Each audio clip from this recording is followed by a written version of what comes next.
CEOs, aspiring innovators, COOs, executives, and entrepreneurs here present.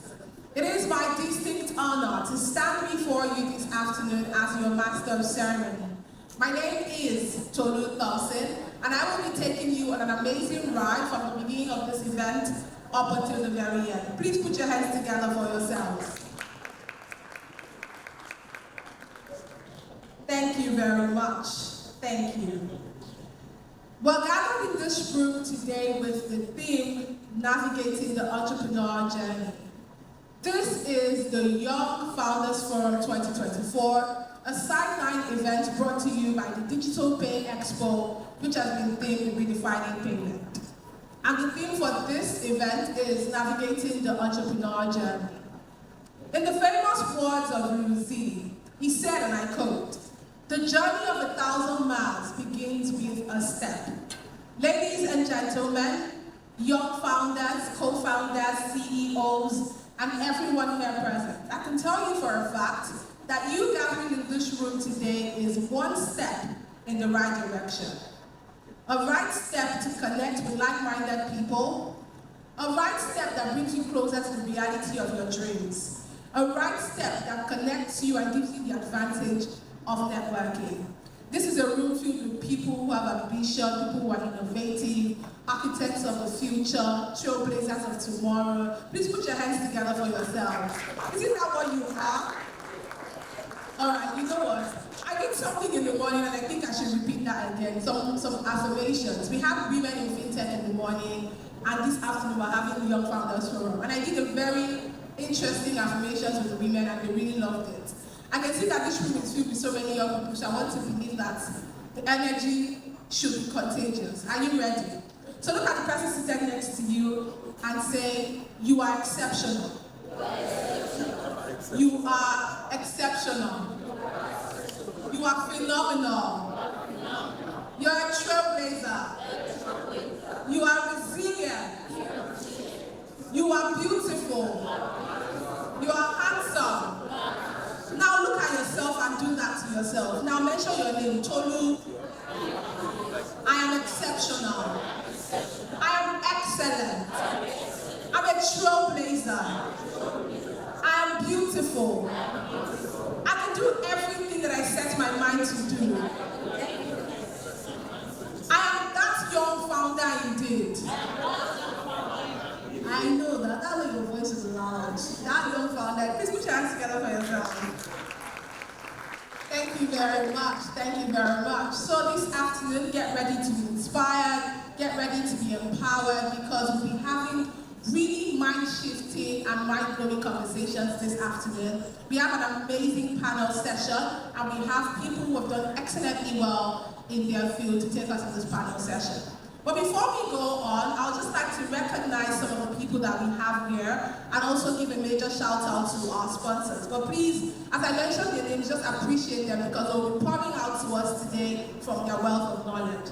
So joining us let's appreciate Onyinye Okonji, who is the co-founder and chief operating officer at Sikaro. Please appreciate her for her. But just appreciating you, I want to say thank you. All right, Charles Darrow, the co-founder and CEO of Pizza, please put your hands together for him. Thank you very much. Temitope Obatalade, who is the co-founder and CEO at Crowd Invest. Please appreciate her as well. Ayomide Osho, co-founder and product lead at Doja. Please appreciate Sheyi Adekoye, the founder of Cultivated Limited. Please appreciate every one of them. And of course, our moderator for this panel session will be Ebuka David. Please appreciate him as well. All of these people are going to be giving us an amazing time this afternoon and engaging us in panel sessions. So get ready with your questions, get ready to be able to engage them so that you'll be able to juice out everything that this event has been prepared for. All right. Ladies and gentlemen, I would like to give a big appreciation to our major sponsors for this event, Stanbic IBTC Bank. Please put your hands together for them. Now, Stanbic IBTC Bank is a Nigerian financial service holding company with subsidiaries in stock brokerage, banking, investment advisory, asset management, investor services, pension management and life insurance businesses. I think that deserves a resounding applause. In case you don't know, Stanbic IBTC Bank is a member of the Standard Bank Group, which is Africa's largest banking group ranked by assets and earnings, and operates in over 20 African countries and 13 countries outside Africa. Please let's appreciate Stanbic IBTC Bank for choosing to sponsor this propitious occasion today. We appreciate everyone represented in Stanbic IBTC, and we do not take your support for granted. Ladies and gentlemen, it is now time for the keynote address. How many of us are ready for that? We're about to get into the event proper. The keynote address is taken by a woman that I really admire so much. You know, I did my research about her and I can say that she is one woman that is a trailblazer, a woman that is resilient, a woman that is a go-getter, a woman that knows her onions, a woman that has the years of experience to be able to give us this keynote address today. She's a digital native and innovation lover with over 23 years work experience spanning banking, investment management, pensions, stockbroking, business operations, and currently business client solution. She obtained a master's degree in development economics from the University of Manchester, and she is currently the head of enterprise banking at Stanbic IBTC Bank. Please, with a resounding applause, let us make welcome on stage the one, the only, the beautiful, the elegant, the delicate, Jumoke Bello. Please appreciate her as she comes up.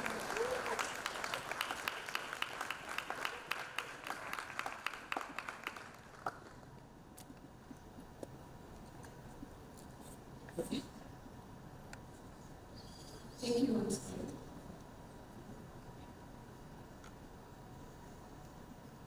All right, good afternoon, ladies and gentlemen. Good afternoon, distinguished guests, and most importantly, good afternoon to all the aspiring entrepreneurs in this room. It's really my honor and privilege to be here with you today and to just share with you my own experience and working with a lot of entrepreneurs over the years, what I've been able to glean from them, and I'm hoping that this nuggets that I will share would definitely be impactful, and you'll be inspired by it to take on this challenge that you've also embarked on, to see it through and to stay, because resilience is what is required in this journey, and I hope that you do stay because at it.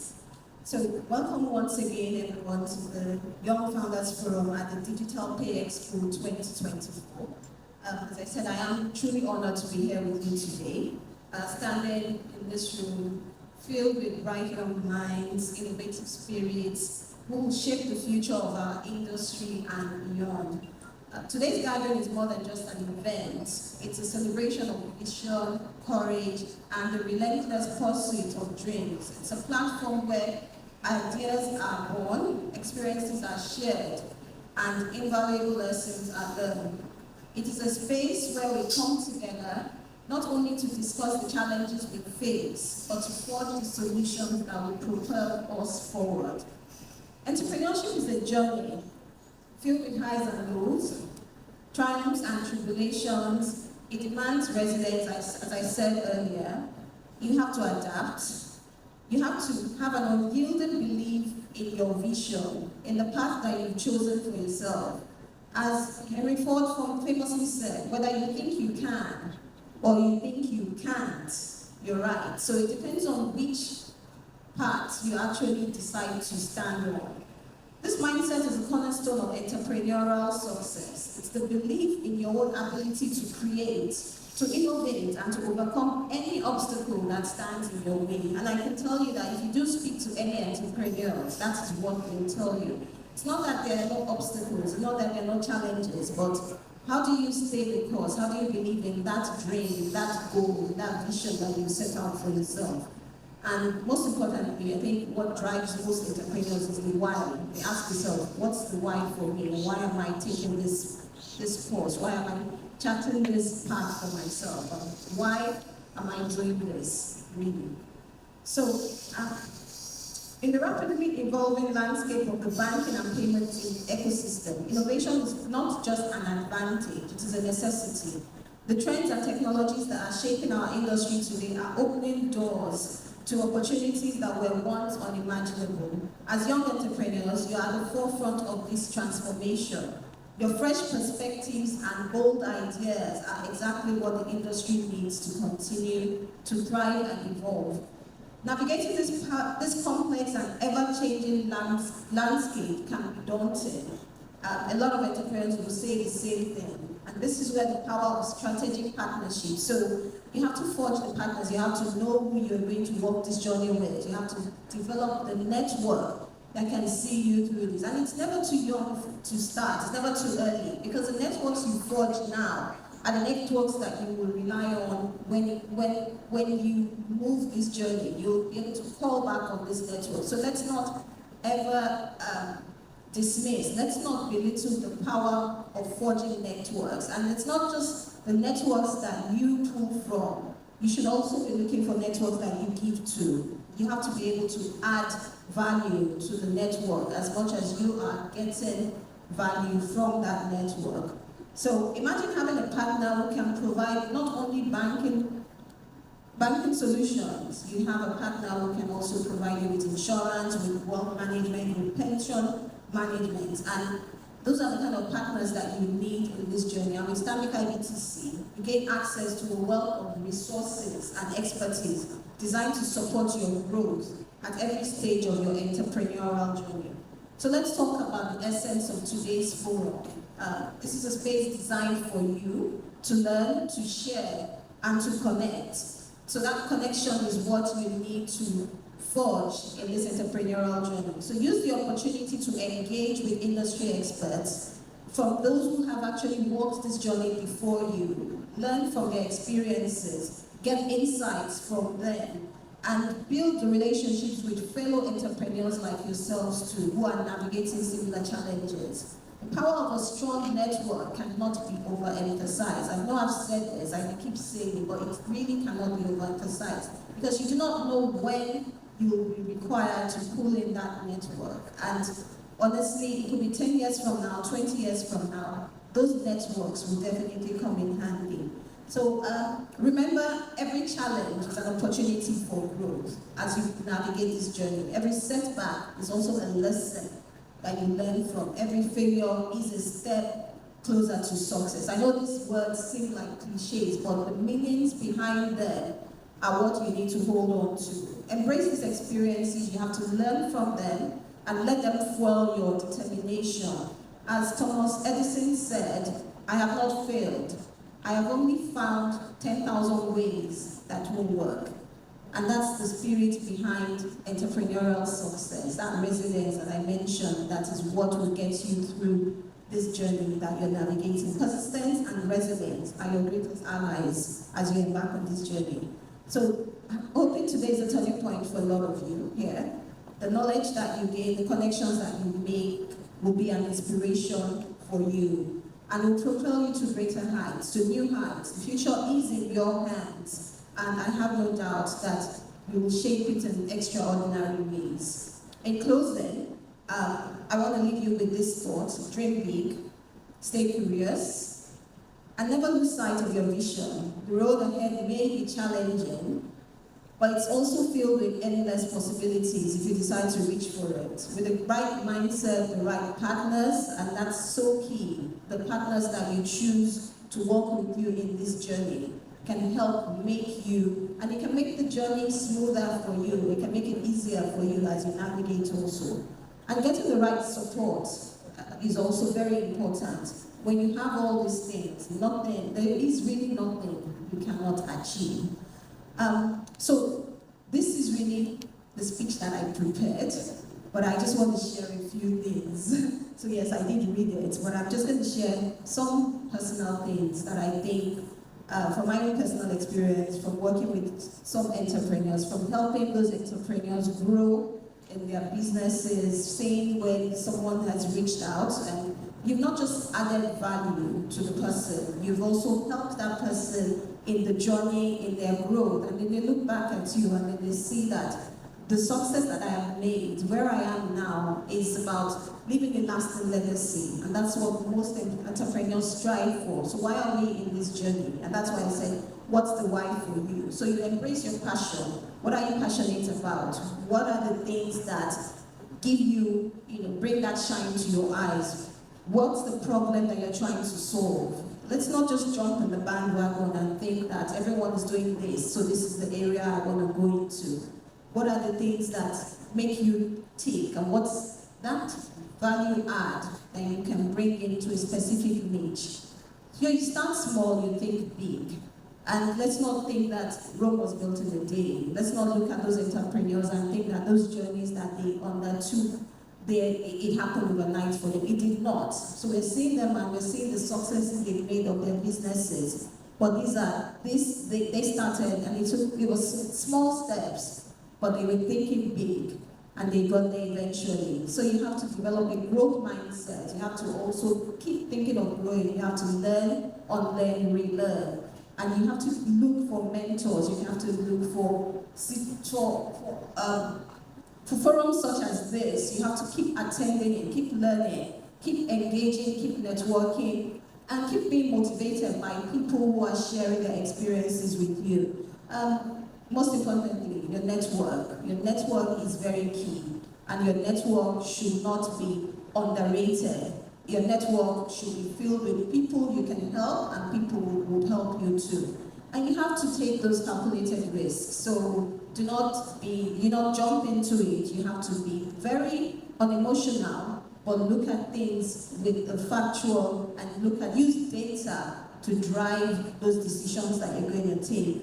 And most importantly, focus on value creation, which is what I said, that you have to look for a problem that you can solve. You can add value to something and make it better, and that way you're impacting lives. So what's your why? What's your purpose, and why are you doing this thing you want to do? Why are you taking this journey? And that's what will keep you along this path that you're taking. So perseverance, lastly, you must persevere, and you must stay the course. Do not get discouraged. There are 10,000 ways to fail, but you will succeed.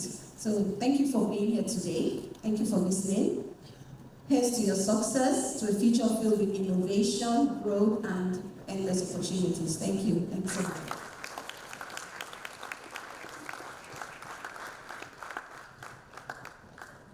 Please let's put our hands together for her. Yay. Thank you very much, Jumoke Bello, the head enterprise banking standing IBTC Bank. That opening remark or keynote speech was so much of an insightful one, and it was laced with so much wisdom and so much knowledge. Please let's appreciate her once again. Thank you very much. Some things she said that really resonated with me. She said, as young entrepreneurs or as young founders, persistence and resilience are our greatest allies. And she said another thing that I really love so much, and I would quote it right now. She said, dream big, stay curious, and never lose sight of your vision. I think that's a take-home for somebody here today. Stay focused, dream big, but never lose sight of your vision. Thank you once again, ma'am. All right, ladies and gentlemen, it is now time for us to get into the very juicy part of the event today, which is the panel session. But before we get into that, I just remembered, let us do well to follow Digital PayExpo on Instagram. The handle is @Digital PayExpo. If you have your phones right now, kindly bring it out and check your Instagram. Go to the search button and type Digital PayExpo, and you see the page. Click on it and follow. Also, don't forget to take selfies. Don't forget to take pictures with the hashtag Digital PayExpo, hashtag Young Founders Forum. So before we get to the panel session, this was something I did, at the Women's Forum as well. I'm going to do it now. It is time for us to engage with each other, take selfies, take pictures. Please bring out your phones. Stop looking at this young founder. Young founders, please. Is this how you do this?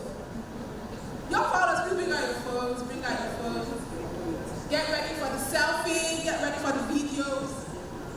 Upload online with the hashtag Young Founders Forum, hashtag Digital PayExpo, PayExpo, follow on Instagram. We will do well to repost your video. So when I say Young Founders Forum, we say Digital PayExpo 2024. Are you ready? People are eating. People have had lunch. So I want the energy. You've got... Okay, bye-bye. Apologies, yeah, don't worry. After this event, there's lunch for you. Would that give you more morale? Yes. Young founders. Wow. So food is your motivation now. All right, no problem. So when I say Young Founders Forum, we say Digital PayExpo 2024. Are you ready? Yes. All right. Let's do a dry run. Go and perform my hand. Young Founders Forum. You can raise the energy. You can raise it. You can raise it. I didn't say that, but you said it. Young Founders Forum! Alright, so let's sit down camera. Are we ready? Yeah. This is going on this time. I'm not for my hand, please. Thank you. Alright.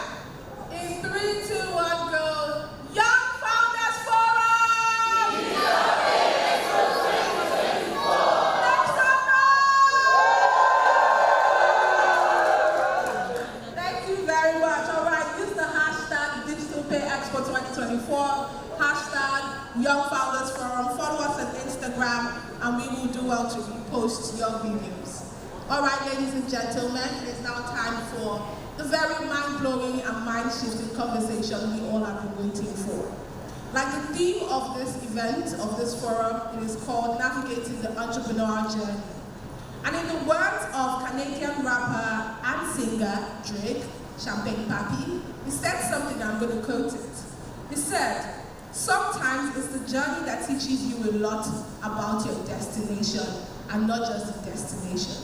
I think that is such a profound quote as we will be embarking on this panel session right about now. Our moderator for this panel session is a man that I admire so much. I'm just going to give a fun fact. I went to Adekunle Ajasi University, and the moderator also went to Adekunle Ajasi University. Please put your hands together for us. We have something in common. The only thing that I'm probably not going that he's the founder, and I'm not. Well, I'm still the young founder. He's the older founder. Do you understand? Exactly. All right. Ladies and gentlemen, our moderator for this panel session is the founder and CEO of Autogun AI, a low-code AI infrastructure for businesses through product Autogun Studio. Previously served as co-founder and CTO at Identity Pass. With a background in IT security, technical strategy, and software development, he has a strong foundation in building innovative technological solutions and leading successful businesses and operations. Ladies and gentlemen, please with a resounding applause, let us make welcome the moderator for this panel session, the Chief Executive Officer, Autogun AI in the United States of America, Mr. Obi Ebukadoli. We just appreciate him and his conversation.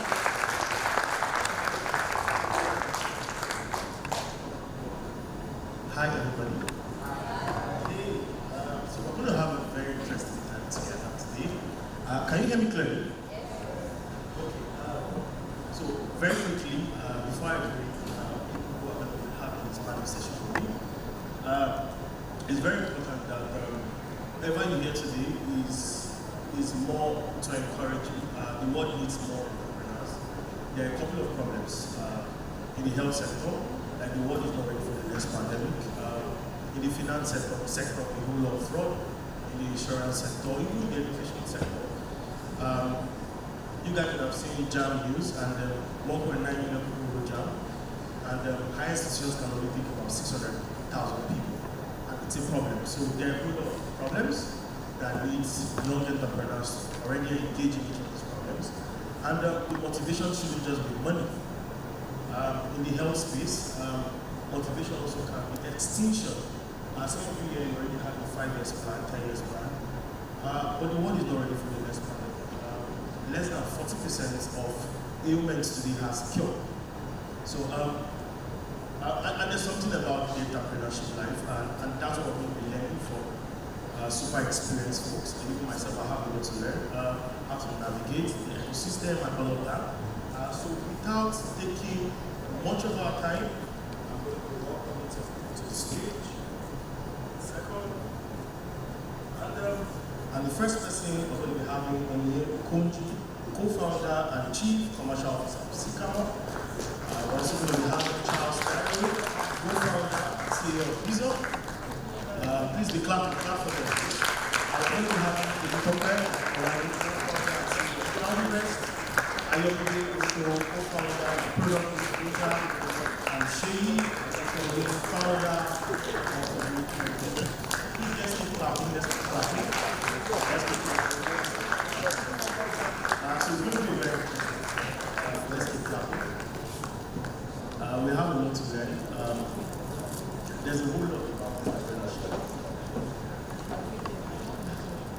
Let's keep clapping, let's keep clapping.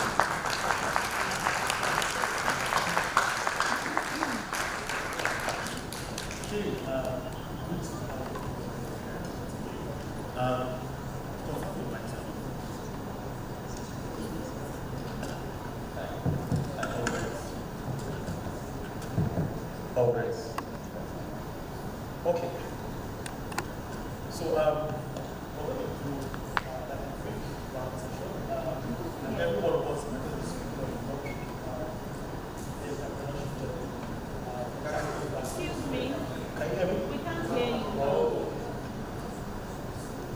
Okay, better. So every one of us are going to be speaking just for minutes, briefly, on navigating the entrepreneurship journey. And I'll start from myself. If you do your research, and like I said this earlier, if you do your research and you look at the men who beat America, the likes of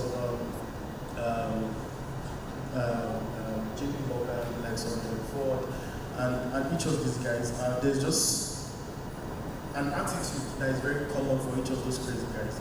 They were ruthless people. Yes. So as an entrepreneur, you need to wear multiple hats at every point in time. And there are so many things. There's the people, there's the process, there's the culture. That's why we have fantastic people here. And yeah, I think that's going to be all from my end. When we go over to you.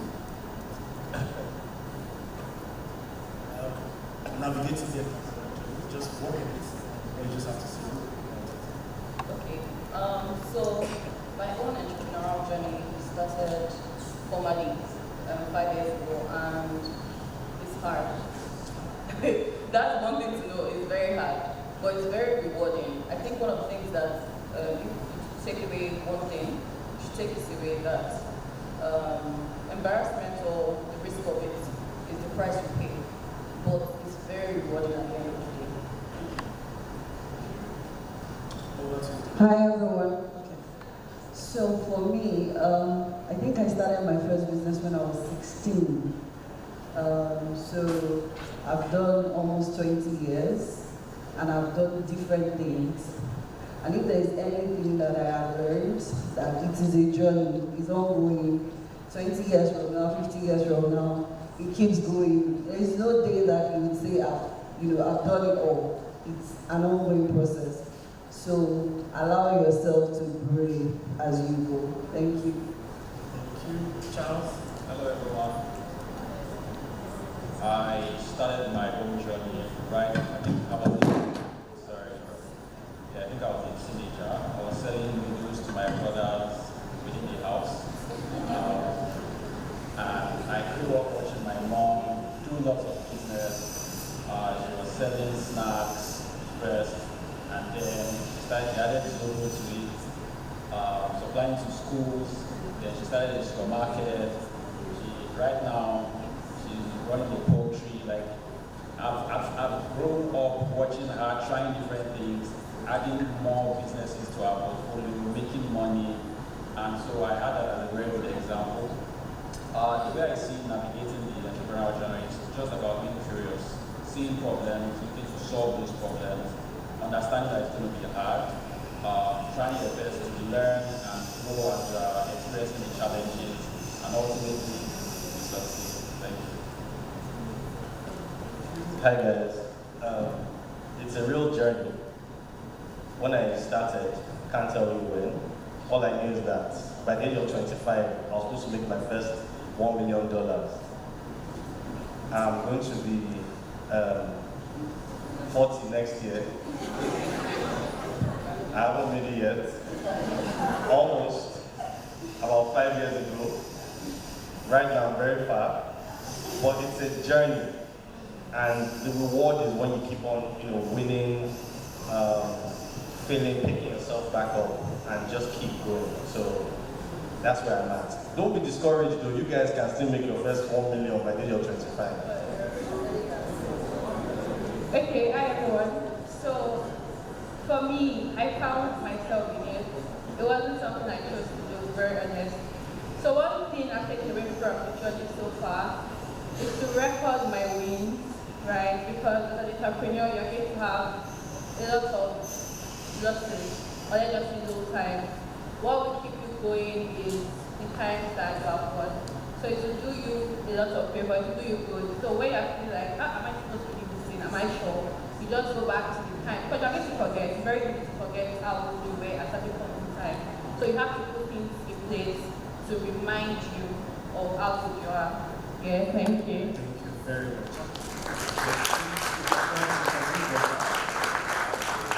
Okay, so my first question is going to be addressed to Sheen. What inspired you to embark on your entrepreneurship journey, and how was that initial inspiration involved over time?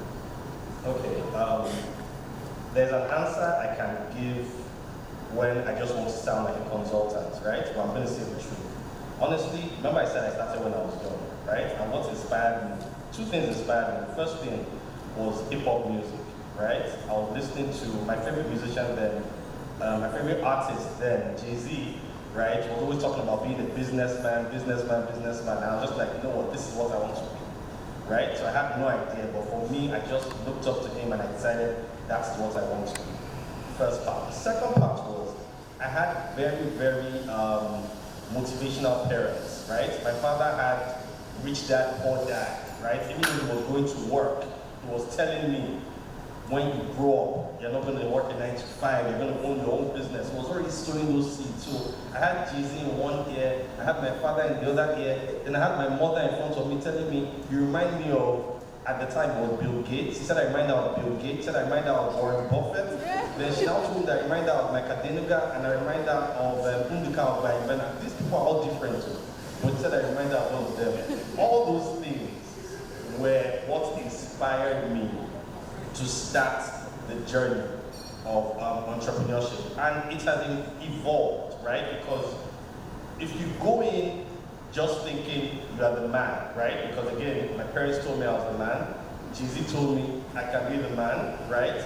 And I had this ambition to be $1 million by the age of 25. If you go in with just that mindset, you quickly realize that if you don't have anything to offer, nobody will buy anything from you, right? So harking back to what the keynote speaker said, right? You have to have a value to give the market. And that is when I actually began to transform. So let's say I started with training wheels, right? And then eventually I take those training wheels off and now actually decide what value do I have to offer the market. And that's where I operate from now. I operate from a place of value instead of a place of I want to be rich, I'm the man.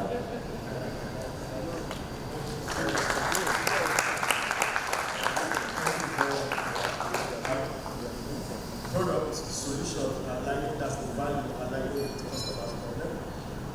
We just had a session some minutes ago on how young founders could help them with their fundraising, especially for the manufacturer. Your solution, aligning properly with the customer's problem.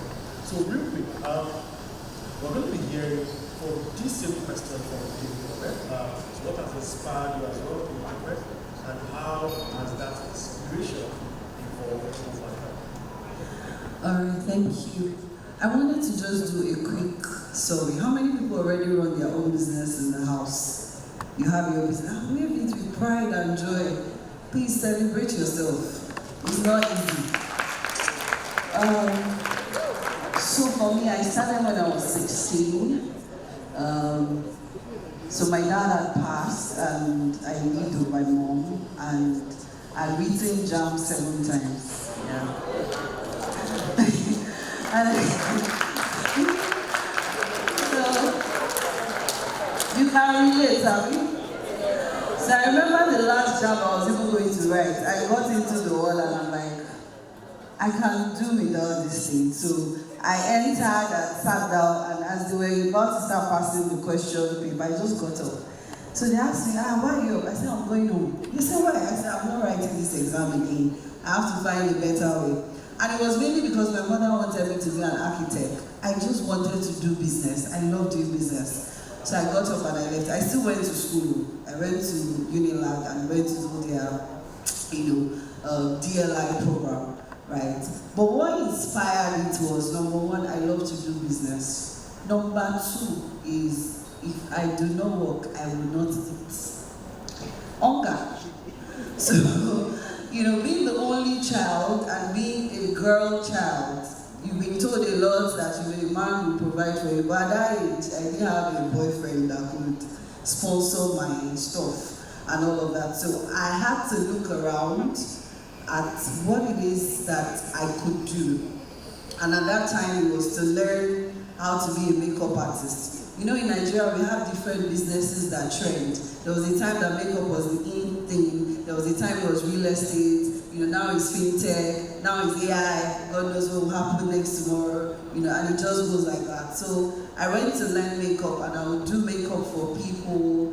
I started training people on how to do makeup. And from then, I started my next business. So one thing for me that has inspired all the businesses that I have started is identifying problems. I remember one time my church people, because I was living in Mushi, and my church was on the island, don't ask me why. And people would say, when you are coming, food stuff is cheaper, why not just buy for us, And from there I'm like, this is business. So I set up a local market in Lekki where people could come and shop for their food stuff every last Saturday of the month. It was called Ojawara. So I've just been inspired by identifying a problem and seeing how to solve it.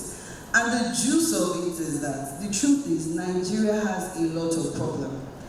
And that means it is a lot of opportunities for you to make money and to add value. So now in recent times, to do business, I think I'm still inspired by the ability to add value and solve. I just love solving problems. It gives me a lot of joy. So if you can anchor that on solving problems and also making money while you're at it, then you have hit a jackpot. Thank you.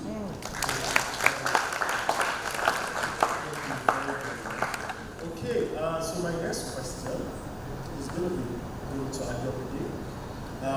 What are the key qualities that every entrepreneur should have? So if you look at the age bracket of people sitting here, like a good number of you raised up your hand and have businesses. So it's very important. It's very important that we keep arming ourselves with more qualities, more strategies, more skills, and that's what we'll have in this first session. So I will give back to you key qualities that every entrepreneur should have. I think when I started the session, I started with grit. Meaning to grit. We'll move over to you. So what's key qualities? Okay, so I think the first thing is discipline. As simple as it sounds, even without being an entrepreneur, just as a normal person, if you have lacked discipline, I myself am still struggling to be the best of myself. Because discipline is going to let you do things at the time you are supposed to do them, which will in turn give you results. That's first. Then secondly, I would say passion stroke vision. Because like Oye said, it's very hard. I started Doja with my co-founder, I think 4 years ago now. And it has been hard. But what has kept us moving is the fact that we genuinely want to solve the problem we are currently solving for. So when we get customer testimonials, it gives us joy. So you have to make sure that there is a passion. If you are selling stuff and you don't have the passion for the customers you are selling to, you will burn out, right? So you need to have discipline, you need to have passion. And one other thing I think is key is communication skills. If you do not have it, please learn it, because you are going to be communicating a lot.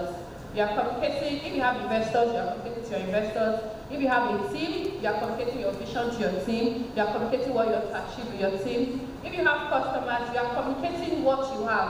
It's a thing to have value. It's another thing to communicate the value to the customers so they see the value. So you have to learn how to communicate. Then, lastly, I would say resilience, right? Because even if you have passion and you're not very resilient, you will get tired. It's even not to get tired, but you just have to know that you keep pushing. You have to be very resilient. Just like you said, you have to have grit. That, okay, this is not working, but I'm very certain in what I started with. It has to work. I was speaking with someone over the weekend, and somebody said that he lost his business and he had to start again. So I was asking him that, what drew me? What was the drive? Because I could not see myself doing it again. He said, somebody else gave an analogy that if somebody standing in the swimming pool and they ask you to come into the pool, right? And the person puts your head, like he just grabs your head and puts it inside the pool. At that moment, you either have to fight to live or you die. So if you approach things like that this thing, if I'm not doing it, I'm going to, well, for some of you, maybe you have money, but if you don't have money, you know that this business you are doing, you have to make money from it. So if you just approach it like, if I don't do this, I might die, there is this drive. So just to summarize, you have to have passion. You need to be very disciplined. Put things in place to help you be disciplined. Then you need to be resilient. I think that covers it. Nice.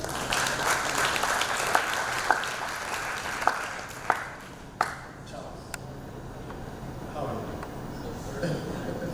So what's the hardest and favorite part of being an entrepreneur? My hardest and favorite part of being an entrepreneur. Let me start with favorite. My favorite part is making money. And really, because it's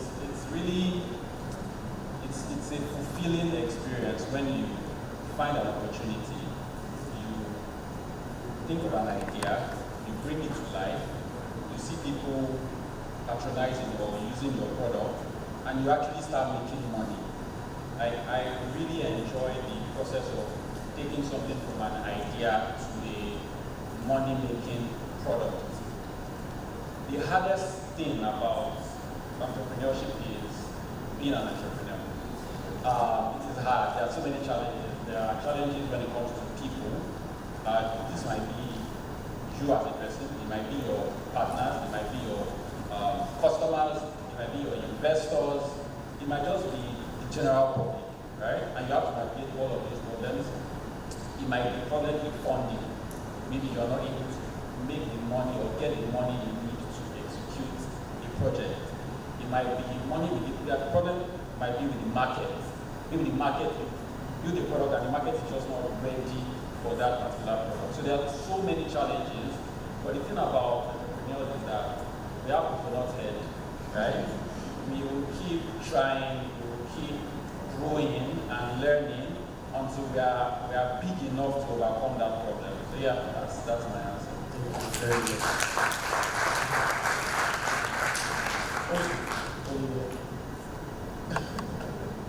Okay, so this is a little lengthy. Into your question, what strategies do you employ to stay resilient in the face of setbacks or failures along your entrepreneurship journey? That's number one. And how do you deal with fear and doubt? Thank you for this question. So, in staying resilient, I mean, the truth is, if you decide to go on this entrepreneurial journey, you have made a decision. You've made a conscious decision. You don't want to do 9 to 5. Like you said, Charles said, we have to go on head. So you've chosen that this is your head, you want to carry entrepreneurship on it, that's okay, right? How do you deal with fear and doubt in an environment where every single day there's one bad news or the other? In fact, today I don't have the STV in my house because it's always bad news, right? On CNN, there's macroeconomic issues, there's microeconomic issues, there's funding issues, mention people issues, all sorts of things, right? There's also the fear of businesses don't leave. 1 in 5 businesses don't leave past. Only 1 in 5 businesses leave past their 5th anniversary, right? So there's all of those things to consider. If the environment is volatile or certain all of that. The truth is, you only tell yourself the truth that you can be. When you hear yourself speaking to yourself, say, hey, you know what, I can do this. When we started the session, our compare, it made us say affirmation. As simple as that is one of the most powerful things you can do. To tell yourself that I can do this. Because nobody else is rooting for you. The environment is not rooting for you. Your pocket is not rooting for you until you have an MVP that starts to churn the money, right? So you have to be able to tell yourself some certain things. Every morning, look yourself in the mirror. Tell yourself. So for me, I am a Christian. And what I do is I back it up with scripture. There's one particular scripture that I try to confess every morning. It teaches my hands to make war so that the war still is broken by my hands. It means that anything that I face, I will be able to break through because I believe that I have backing. You get it? So there's the things that you tell yourself because the environment and every other person is projecting negativity on you, right? There's something I wrote in the year that we started our business, and I believe that I'm one of the co-founders, right? I want to share it with you about fear, right? I said, fear can be a wonderful thing. It occupies you, keeps you uncomfortable, then backs you into a corner to find a creative approach to resolving whatever it is you're scared of. Fear is not the end of the road, neither should failure be. It's okay to be scared of the unknown, but just a little curious. Just be a little curious than afraid. Right? Charles also mentioned, and please note speaker mentioned curiosity. Guys, if there is anything I know, if there's any like Bridgerton fan here, are there Bridgerton fans here? Bridgerton, right? You guys are waiting for part 2. There's a storyline that has stopped in the middle. Don't you want to see the end of the story? It's the same thing with your business. You want to be able to see what's on the other side, right? You want to be able to power through, to be able to know that even if there's a bad season, this may not be all that there is to my business. Even if this product didn't work out, maybe this is the point to pivot into something different, right? So there's multiple things. And then the final thing I'll say is stay comfortable in discomfort. There's no time. You're running a business in Nigeria that you'll be comfortable enough to, that all your plans will work out, you make the forecasted figures, everything will shut, all your dogs will be in a row, there's no time, right? So you have to be very comfortable in the disruption, the daily disruption that happens, right? I'll give you an example and I'll close with it. In 2021, we had this product in the market that was directed at road transport workers, funding their lifestyle, right? Because there was nobody else that was really giving them loans at the time. One policy came out, which was Okada ban, and that entire product line was wiped out. So a lot of things will happen. You have to be telling yourself something every day. When you stand up, tell yourself your own truth, and stay comfortable in disruption, and stay comfortable in discomfort, and stay curious. Thank you.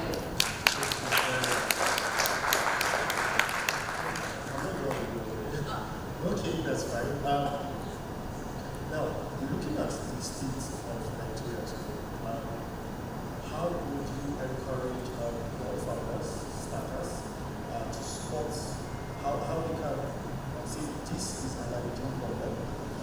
How can they deal with that particular problem, drive it out to solution without losing too much, raise funding, get the right people? Like also, how would you advise a startup to getting started and running a successful business in Nigeria? Okay. As a starter who has started and run in Nigeria, see, the truth is, like I said, nobody's written. Nobody's written. Right?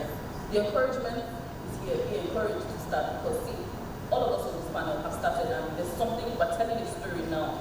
It's great. It's a great story when you come 5 years, 10 years down the line, right? You can talk about the products that you have developed and all of that, right?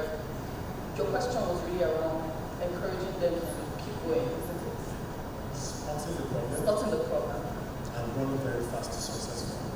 The problem said that people don't have problem. There's problem now. I mean, the problem in Nigeria. Road is bad on the way to this place. NEPA is not there. There's no money.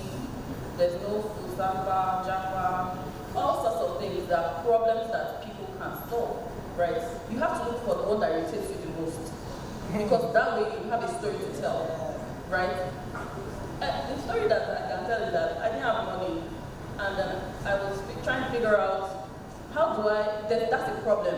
I figured there's a way to get people, there's a way to get money into the pockets of people, right? There has to be an easier way than you earn it and you spend it, right? And so that's one of the things that inspired us. Look for the thing that irritates you the most about your experience now. That's one of the ways to spot an opportunity. And then you will probably not make money in the first few years while you're grinding, and that's the truth. By the time you get to MVP, you have run past your burn rate, right? You've spent the money that you thought that, I'm happy now, just spend 6 months, 2 years, you're still on it, right? So there's a lot of things that will change from the time that you planned to solve that problem that is irritating you. But be assured that if you stick to it, you will get there.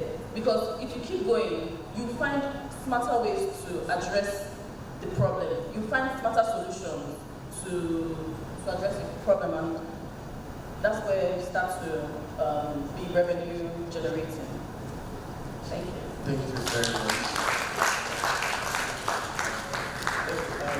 All of this interesting information is coming at the platter of ease. So you're learning, so you don't make some dirty mistakes and spot the wrong problem and spend many years doing the wrong thing. And all of the interesting items you have said, boldness is actually very important. One thing I learned many years ago was boldness. There's genius in being bold. Boldness. Yeah, there's genius in being bold, being very audacious. It takes boldness to take on a problem and run very fast. It takes boldness to give yourself monthly goals on a particular task and stay on it committed, like Ayo has said, discipline, being very disciplined. So yeah, a lot of interesting, very interesting stuff are coming up at the part of it. So just open your ears and learn very well. Okay, so my next question is going to you, Charles. How important is corporate governance to the success of a new business / startup? And please, want to give some context around corporate governance? Now, corporate governance is a boring topic. Nobody wants to discuss corporate governance, especially when you're a small business or you're just about starting business. But for the sake of those that don't even know what corporate governance means, it's basically a set of rules and processes that you put in place to ensure that the business is running well long term, right? What are those things that you put in place? It might mean you set up your board of directors, right? If something happens to you, the founder today, will the business stop running? If you put in proper structures or governance structures, the business will continue running. So that's like the general idea. You can always learn how you can Google it, right? When you are just starting a business, most times you don't think about corporate governance as much. But if you intend to go far, it's definitely something you need to consider. Okay? Again, as a starting business, I wouldn't even recommend that you've not figured out what the idea is, you're already gathering a board. Maybe if you are really experienced, you can do that. But the moment you see that this thing is starting to work, then you need to foresee that there might be problems in future. So you then start thinking about setting up those structures. Again, it's boring, nobody wants to hear about it, but if you have a solid vision for your business, if you see it going far, you want to learn as much as possible about corporate governance and implement it. Thank you. Thank you very much. Okay, Shay, real quick, how do you navigate the balance between taking calculated risk and ensuring stability in your entrepreneurial endeavors? Should I take it? When you first of all start, you don't have that problem of taking calculated risk because you have nothing to lose, right? So it's a plus for you. You can just take action and keep on going, right? But as your business, as your concept or your idea begins to blossom and you start to actually sell and people actually start paying you for rendering a service or buying into your product, and then you now start bringing in people into your team, right? It is important that you identify individuals that have different risks, that have a different risk appetite from yours, right? Because typically, as a founder or co-founder, right, what you find is that, or anybody that embarks on an entrepreneurial journey, chances are you have a very high risk appetite, right? Not in all cases, but in lots of cases, because the easy route for you to take, or the apparent easy route for you to take is a 9 to 5, right? Now, you've chosen to take the harder route. That means you have a risk appetite, right? Now, when you are building your team as your company begins to grow, it's important that you identify individuals that have different levels of risk from yours as well, people that can think through things. Lots of times as an entrepreneur, you are a visionary, you are a dreamer, right? When I look back at some of the ideas I had when I was younger, like sometimes I laugh, sometimes I cry, because lots of them were too ridiculous, right? But that's what comes with being the founder. You think of very, very outrageous things. Some of your goals are big, heavy, and audacious, right?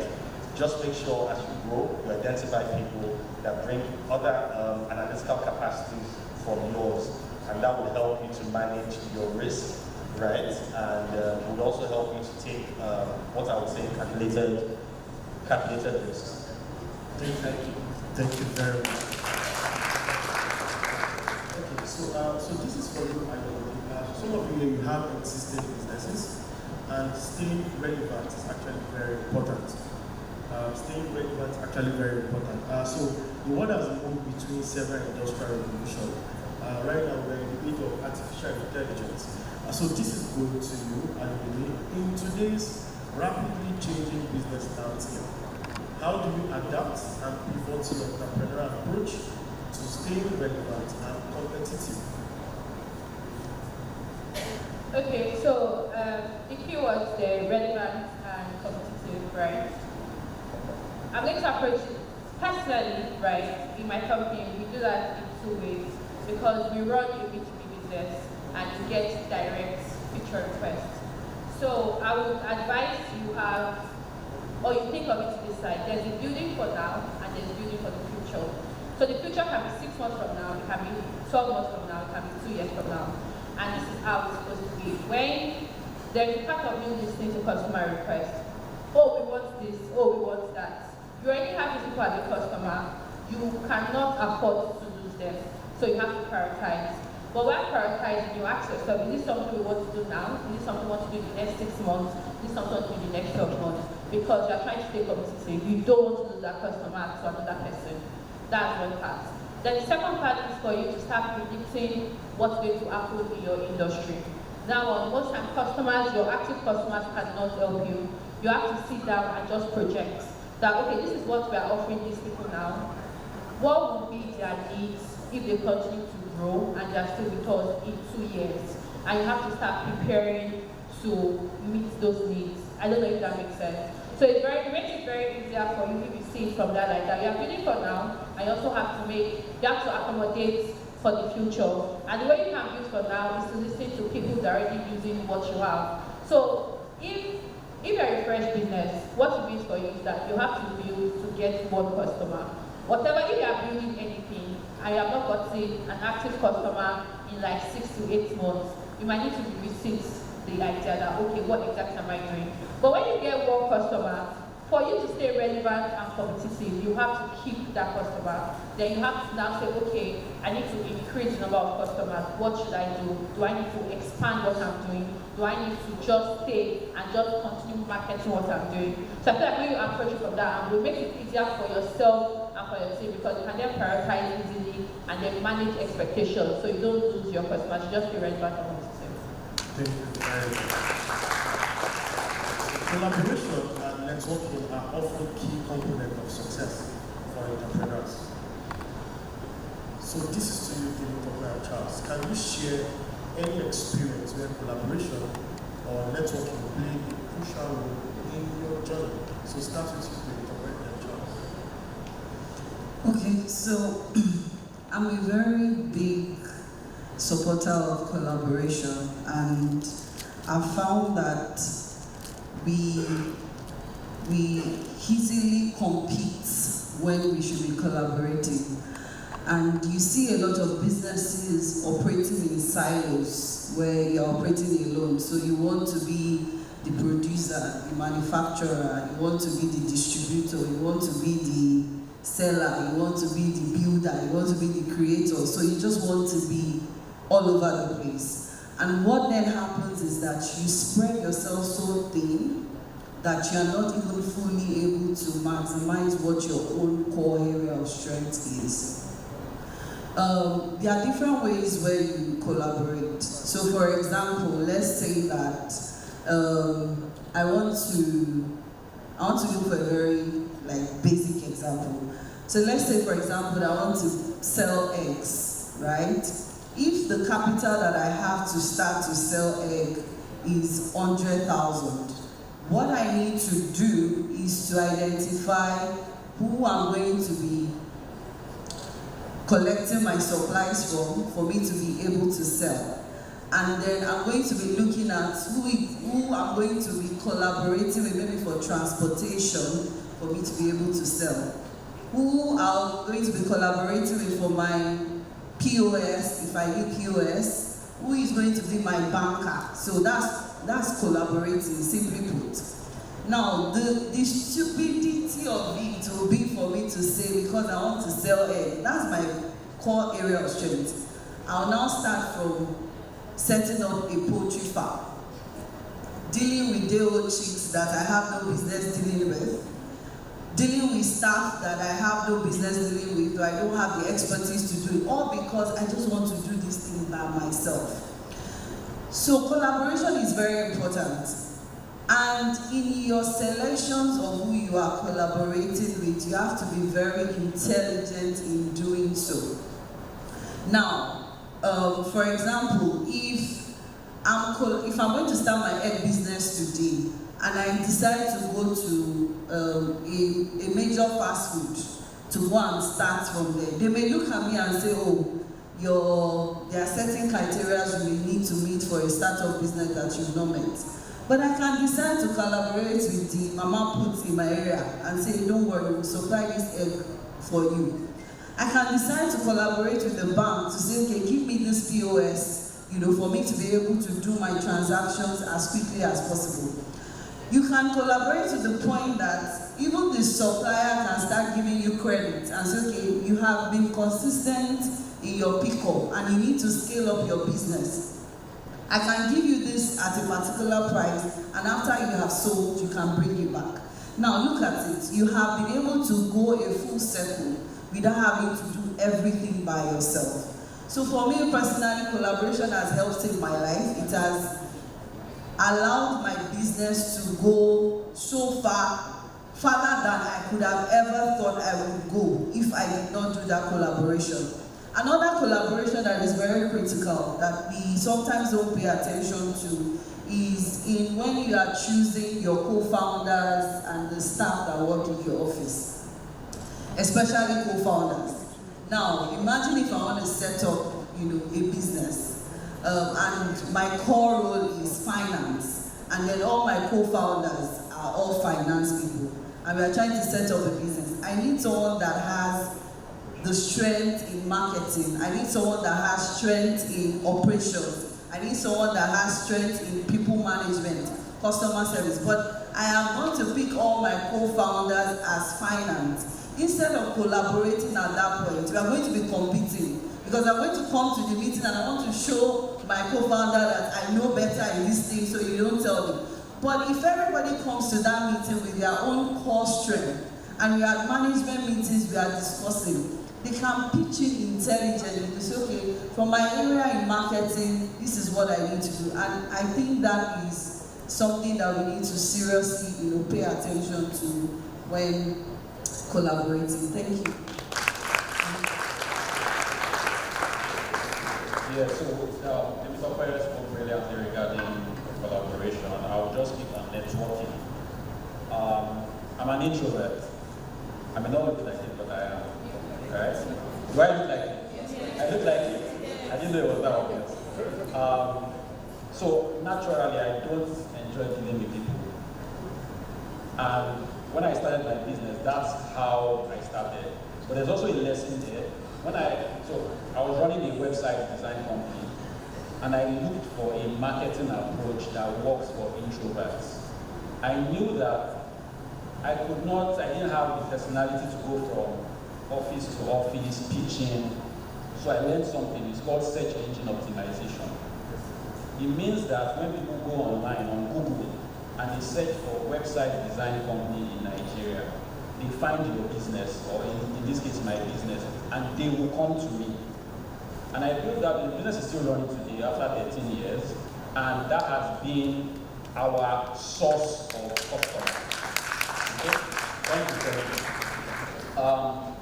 But when it comes to networking, recently I became more intentional. I started attending events. I don't like events. But I started attending events. If, for instance, it's a topic I'm interested in, if there are people attending that event that I would like to meet, then I will attend events. So I'm still strategic about events that I attend.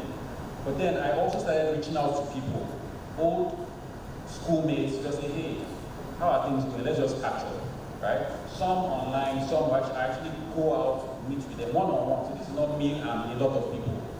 And the result has been amazing. There are opportunities that I was not even aware that they existed, that started opening to me just because I started reaching out to people and speaking with them.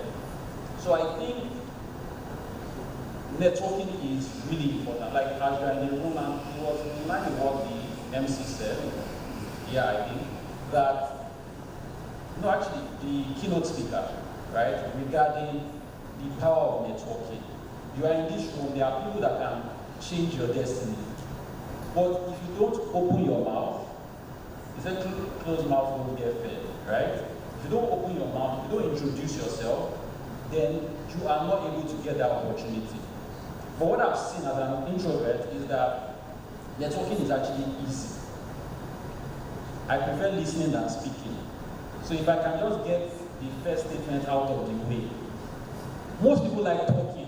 They like talking about themselves. So if they say something interesting, you just follow up with the question, oh, how does that work? Oh, that sounds interesting. Can you explain a bit better? People will. And at the end of that conversation, they will like you.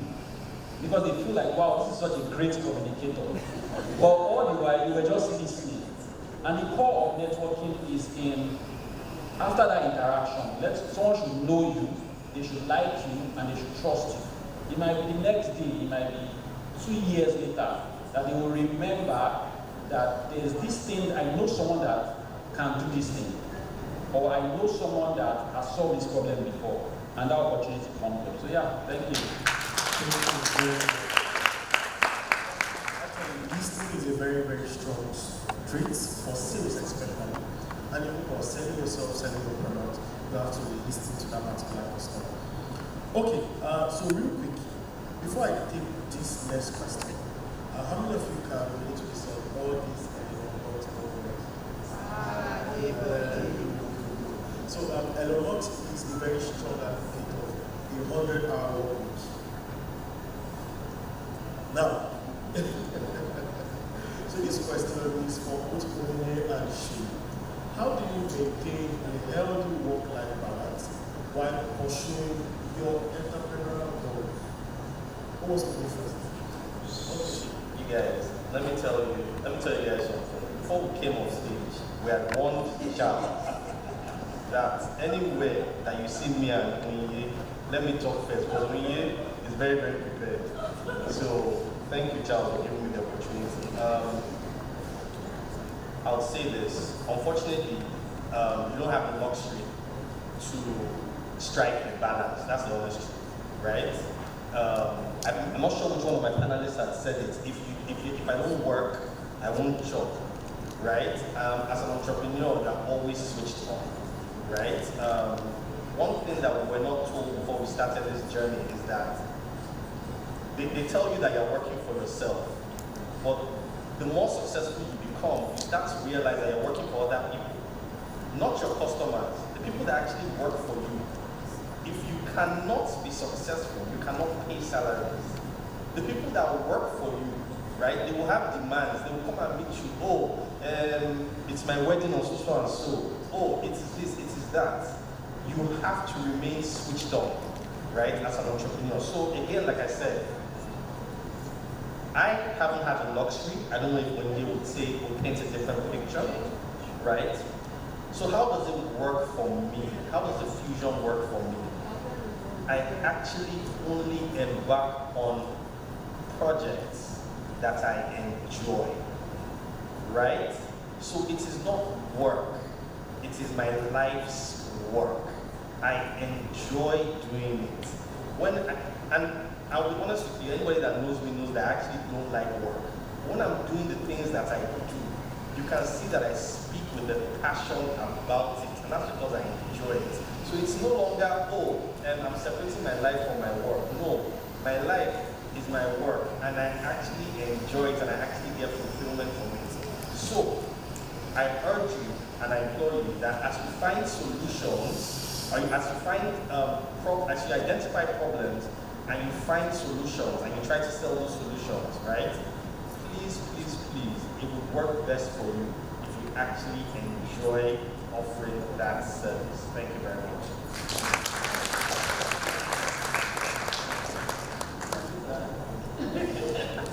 Okay, so I think for me, it's before we get to the luxury of doing the work that we enjoy, right? There's a lot of grinding that goes into that, and one of the ways that I try to sort of manage that would be in planning with lots of time, right? So if I know that somebody can do the work that I'm about to do with the same skill set and all of that, I will do it, right? I don't have to be the one doing it. I will also try to organize myself in such a way that everything goes on the calendar. I am at that point in life. It's not my calendar. It's not going to get done. I'm going to forget all of that stuff, right? And just that schedule alone, it matters because it's not just meetings that you schedule, right? You also schedule self-care. You schedule the things that are outside of your 9 to 5, your 5 to 9, right? The games night, yes, your games night, your date night, all of those things have to go on your calendar too because it's as important, right? So all of that, and then finally, I said I would delegate. I would plan in lots of time. I schedule. And what else do I do? I do a lot of self-care because I know that if I'm not care for myself, I can't be productive on the job. If my mind is racing and I'm always online and transmitting every single time, and she pointed out the fact that your colleagues and staff will have weddings that you will be part of the planners because part of it is that you're caring about the welfare of your people, right? So if anything that's not on my list of things to do, I try to not make it an urgent thing for myself because your lack of planning cannot result to an urgency for me. So I would also create bigger room for that, but I try to plan my time in plus. Thank you very much. Just some days ago, someone said something, as an entrepreneur, you have to be alive, and your business has to be alive. So whatever you do, those good entities have to be alive. So real quick, I only did this for you. What metrics are considered in business forecasting to project the company's performance over the next 5 to 10 years? So a good number of the young founders sitting here and having young businesses, what metrics? Money, revenue. So I think that's like the major metric for a business, not for a hobby. If you are running a business, one major metric that you have to measure is revenue. But then as you grow, over when your business is clocking 3, 4, 5 years, it means that you have employed people to work with you, collaboration, like team budget and other things. You have a team. you have other things that you start to measure. So when you measure revenue, then you start to measure your social capital. There's another word for it, I can't remember now. So I think social capital as a business, depending. If you are a B2C, like you are selling to direct customers, right, you must have built trust. So trust is a major metric for you, right? So long and short, every metric you are going to measure, depending on your kind of business, depending on your kind of industry, points to revenue. Then when you have the revenue on top, then you start to say, okay, what do I need to make the revenue continue to increase? Then it can be like your product. For some people, it might be active customers. For some people, it might be paying customers, right? To just keep, and I feel it changes, not I feel, I know it changes over time. What we were measuring in Doja at first was just customers, just sign up, because it's B2B. If you can sign up, I will tell them that you are using my products. But now, if you sign up and you're not paying, it's almost like you're doing me more harm than good. Please pay, right? Then in 2 years' time, it's going to be like, please don't just pay. Pay plenty money, pay per quarter, pay per year, because it's still like points to revenue.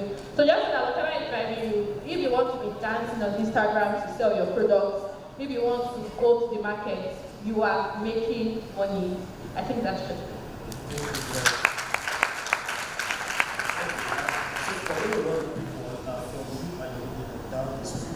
What advice would you give to aspiring entrepreneurs who are just starting their journey? What advice would I give to aspiring entrepreneurs? I would say, okay, it's time to the work-life balance itself. I would say find your community. It helps. When I was going to start my official, because I had other small businesses in school, when I was going to start Doja, I was 23 years. None of my friends were going to do a startup. So my community at that time were not going to serve me, right? My guys were talking about applying to schools for scholarships. My guys were talking about trying to get a job. But me, at that time, I had employed, in my co-founder, I had employed 1 or 2 people.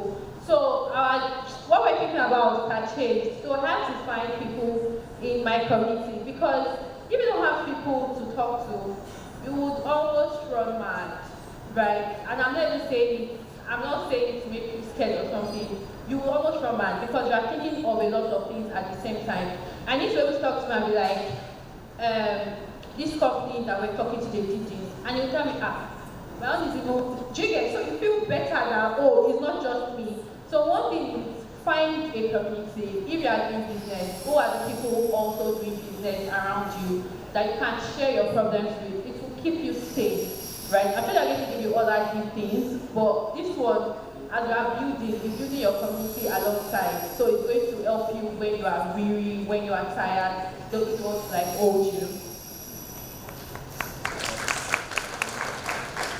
Okay, sorry, permit me to give like 2, and I'll try to be very quick, right?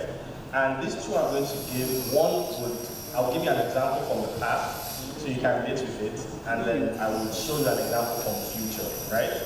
So the first advice I would give, right, is for you to take action by informed knowledge. Take action by informed knowledge, right? And I'll give you an example. There was a product, remember I told you about that, the time I almost made $1 million, I was close, right? 5 years ago, good. I'll tell you exactly what happened. So there was a product I was trying to sell to Lagos State, right? And I had tried to sell it to the governor at the time, right? And it didn't work. We tried over a 4-year period, it didn't work, right? Now, as he was leaving, we were going to hand over to another administration. So we changed our strategy. We said, you know what? Let us try to catch the incoming governor before he comes in, right? Now, we're even trying to secure meeting with the incoming governor. It was just as difficult because this was during campaign season, right? Now, I woke up one morning and I was reading the newspaper. This is where informed by knowledge comes in, right? I was constantly consuming information. So I woke up one morning, the first thing I do when I wake up is I read the newspaper, right? And I read the newspaper and I see that the governorship candidate for Lagos, right, had promised something to some particular stakeholders. Now, my product was for those stakeholders, right? So what I did was I called someone in his campaign organization and said, look, the governor is promising this to these stakeholders. I can actually bring you these stakeholders and I have a product that would meet their need. The governor thinking that, okay, you know what? If I align with this guy, I can get these stakeholders. Immediately that day, I had a call with someone from the governor's campaign office. In the afternoon, we're sitting in the governor-to-be's campaign headquarters. We had the chairman of the stakeholders, and we had our product. The governor used his mouth. He had never heard of the product before. He used his mouth to promise those stakeholders that I have this waiting for you.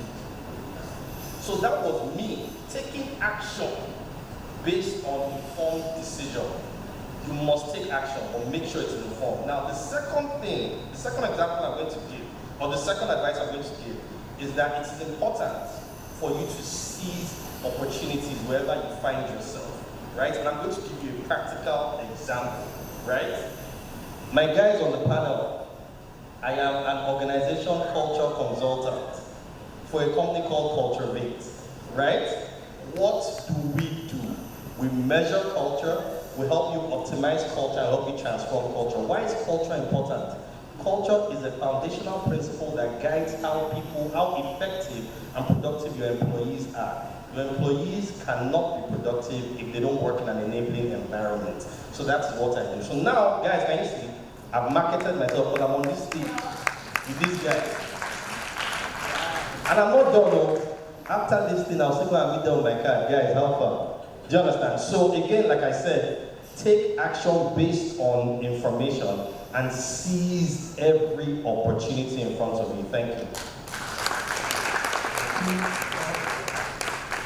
Okay, from what we've said so far, one thing that a lot of people have said is look for opportunities, look for opportunities, look for opportunities. My advice is this: as you look for gaps in the market, ensure that there's a market in the gap. What this means, what this means is that it's not every problem you will solve. You might have an idea, but if you don't have customers that will pay you for the product, it's a waste of your time. See, I have faced shaggy, and this lesson is a result of that shaggy. When you are really passionate about the idea, you can't wait to bring it to life, but you do not really think about the end game. Like I already said, the goal is revenue. So as you are thinking of the idea, you should start thinking about who are the customers? Where are they? Can they afford to pay for this product? Is this product a nice to have for them, or is it a must have? Thank you.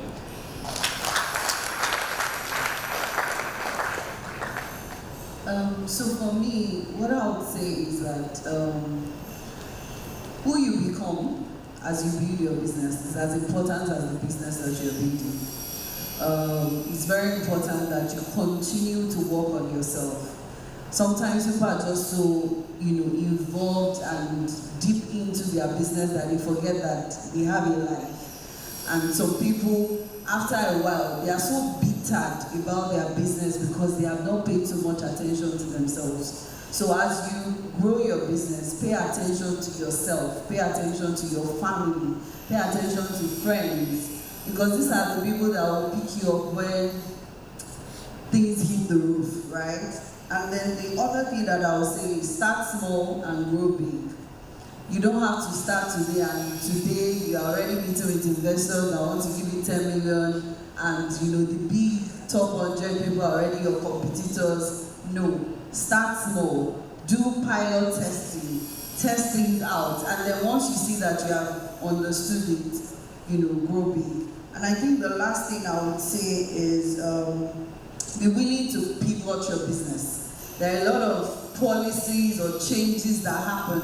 Life happens, life happens. In the last 2-3 years of my life, maybe I'll find a time to come and share my story.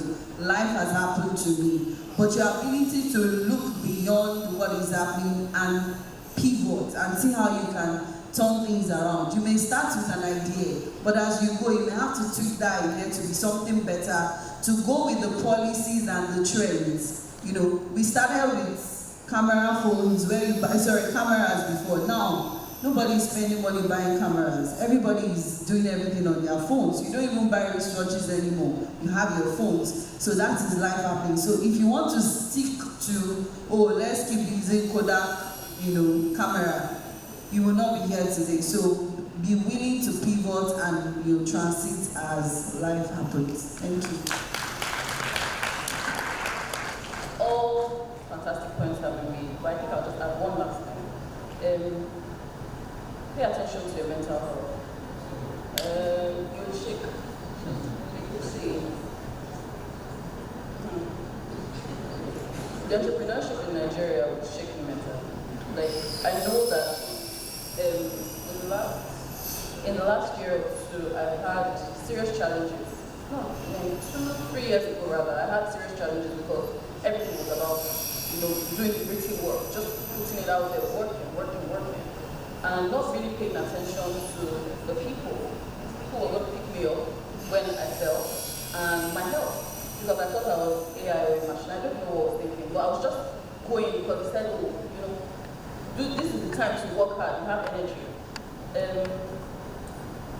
Your mental health will shake. But be open to seeing somebody, seeing a specialist. There's no shame in it. I am one of the people that has seen a therapist for 1 year, and I'm not ashamed to share that if you need the help, you should go for it, because it's just like physical health. When you're ill, you go for help. So if you shake, if and when you shake, be open to the help. Thank you very much. Something we're going to do questions, but before that, thank you very much, Tony. Thank you very much. Thank you. Please let's put our hands together for that. Alright, we are about to take the question and answer now, but before we take the question and answer, you can jot your questions down or raise your hands when it's time. We would like to appreciate our sponsors. We know that the representative of our sponsor, Stanbic IBTC Bank, is about to leave now, and that's why there's a little interruption. So ladies and gentlemen, let us make welcome on stage the Head Enterprise Banking Stanbic IBTC Bank, Jumoke Bello, and also the Director, Internet Consulting, Okoye Adesoya, who will be presenting an appreciation plaque to Stanbic IBTC Bank. Our sponsors for today, Stanbic IBTC is a member of Standard Bank Group, which is Africa's largest banking group, ranked by assets and earnings, and operating over 20 African countries and 13 countries outside Africa. Thank you very much. All right, please let us clap. Thank you very much. Good afternoon, ladies and gentlemen. It's my privilege to present this plaque to Stanbic IBTC in recognition of their partnership and sponsorship of this session. Young Founders Forum themed Navigating the Entrepreneurial Journey. This award symbolizes our appreciation of your contribution, and we are all grateful for this, for the meaningful impact that this is going to create, and it has created already. We are grateful, and I believe I'm speaking in the mind of everyone here. So please accept our heartfelt appreciation.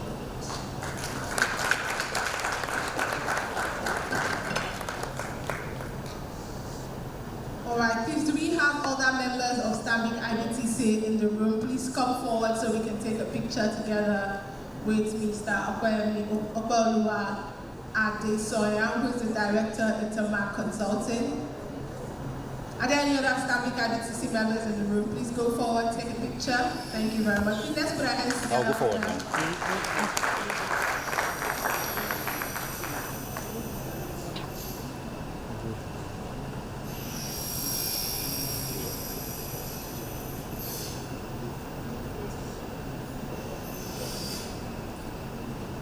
Thank you very much, staff IBTC, for choosing to sponsor this auspicious occasion.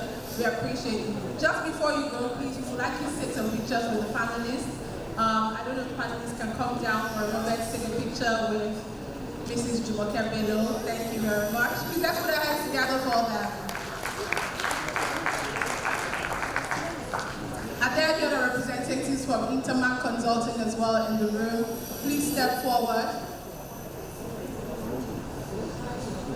Oh, okay, sorry. The photographer said we should move up so that it's more aesthetically pleasing. Thank you. Thank you very much. All right, let's go back up on stage for the picture. Thank you, thank you, thank you.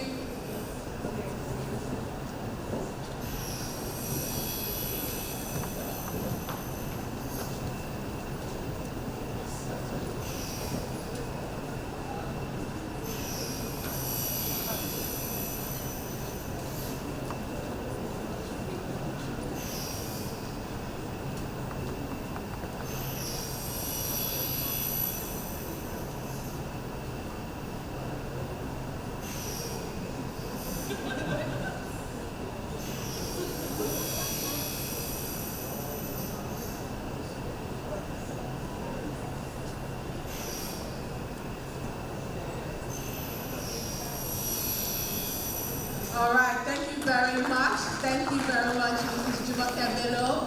Thank you very much, Mr. Okwe Adesoya, for that plaque presentation. Please let's appreciate them once more as they return to the seats. And can we all for us, thank you, Stanbic IBTC. Thank you very much. All right, so over to you, Rebecca.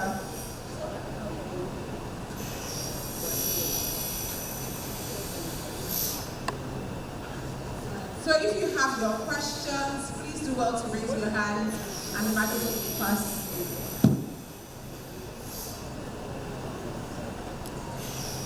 Well, we have a lot of questions. So how many questions do you want us to say, Rebecca? Let's just take 5. 5. All right, we have number 1, number 2, 3, 4, 5, 6. All right. Please, do you remember your numbers? Number 1, number 2, 3, 4, 5, 6. Thank you. All right, good afternoon, everyone. Special appreciation to all our panelists. Thank you very much for the insights, from the weight of your knowledge. Really appreciate. And actually, I have about 3 questions. I will just ask one. Okay. My question is, I wrote it down so that I won't forget. Let me guess. So my question is, what resources or support system do you recommend for aspiring entrepreneurs to help navigate the entrepreneurial journey successfully? So for someone like us, that funding is one of the biggest problems that put us off from starting a business. You don't have anybody supporting you. So what would you recommend that a support system? Thank you. Do you have a particular entrepreneur you want to answer to? Do you have anybody? I should think for you. I will ask from the is it $1 million Thank you. I never make that 1 million. But I was going to tell you, right? You see the thing about funding, right? It's not a young entrepreneur problem. It's an every entrepreneur problem, right? It's an every entrepreneur. So it's something that you're going to continue to encounter as you grow in that journey, right?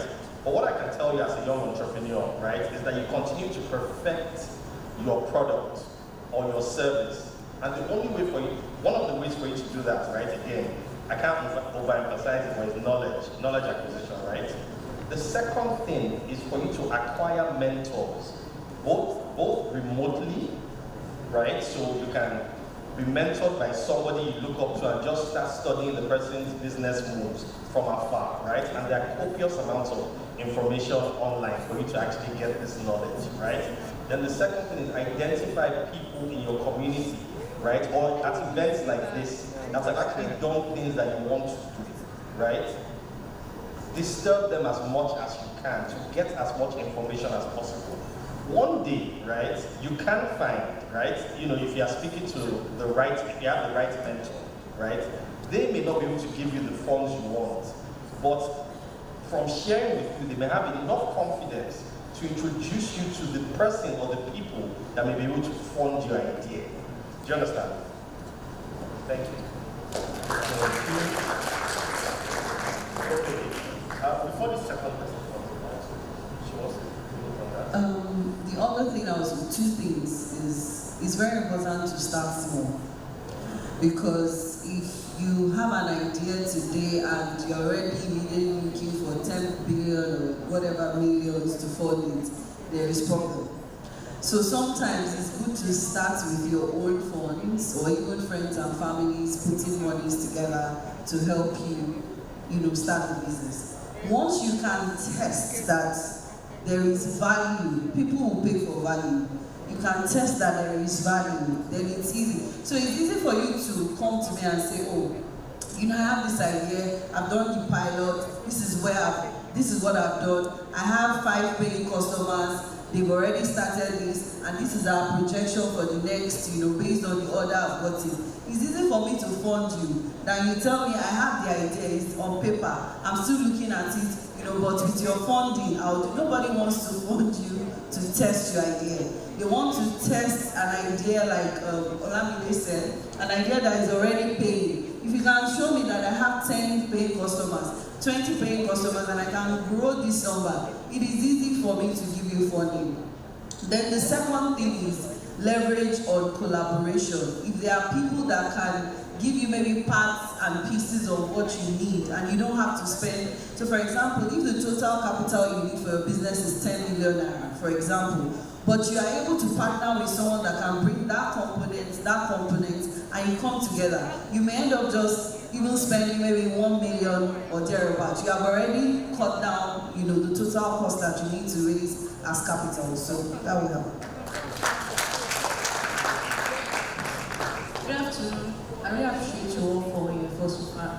I'm really happy with glad my asked yesterday. I just heard about the event yesterday evening, so I'm glad I'm here. So I just have one question. So in one of our panelists said that in growing your business, you have to collaborate to network. So my question is, how do you identify the right people to grow your business with? Like for instance, let's say you are into selling rice, raw food stuff.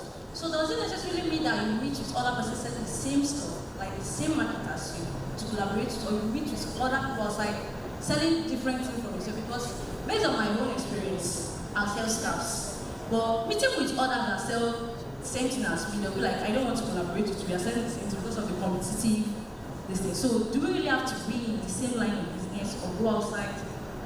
That's what I line of business with you. Okay, so before all the panelists take that question, do you understand the relationship between bread and beans? Even bread and butter, boogie and all of this. Yeah. Do you have anybody who wants to take that question? You have anybody? Okay, so I'll give you an example from when we started. When Mawatude and I met in business school, when we started, none of us had technology background, but we had started selling. Right? And we decided that we're going to look in the market for someone who has done something similar in terms of a platform, a white label platform that we can simply plug and play. We were in 3 different countries when we started Scrum. Right? So collaboration is really you looking in your value chain and see who can supply you what you need. Right? Bread and food. Right? You're not the baby, you're probably the person who needs to be in, right? You would be able to see people who you're identifying around the same value chain to be able to give you what you need, right? Then she did a good job about sort of laying the foundation around who to look for in terms of home partners, right? People you go into business with.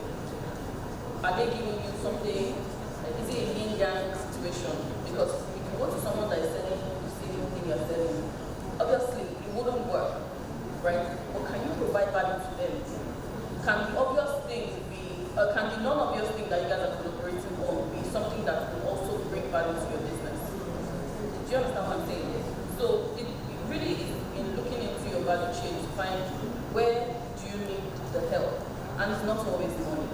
It's not always money. It can really be in someone doing an introduction for you, right? It can be in someone providing webhooks for you to be able to put out an app in less than 2 weeks, right? It really just depends on you, how you shape. You said something about making informed decisions, right? You have to know your length and breadth of your business and where you need the collaboration to be able to find collaborators.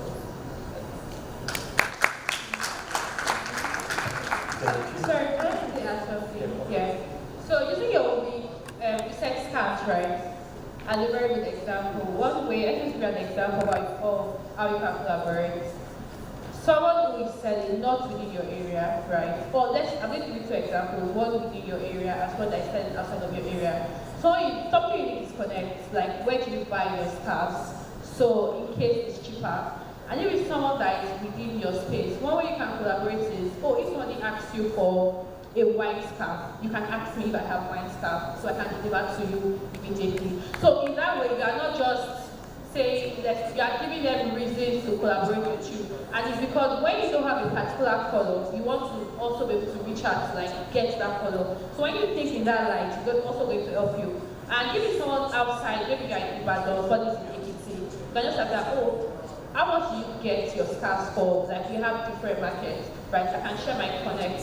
Like those people that sell wigs, something they sell to other people is contacts. They always say, sell your contact to me. Do you get? So you can ask them to sell. If they don't want to give you, you can sell your contact to me so I can get these scarves cheaper and then make more profit. So something in that line can also help. That question, we want to come in very fast with the question. Thank you so much. My name is Okuzaida. I'm a sales and business development executive. So my question is very clear to you. I think you understand this one.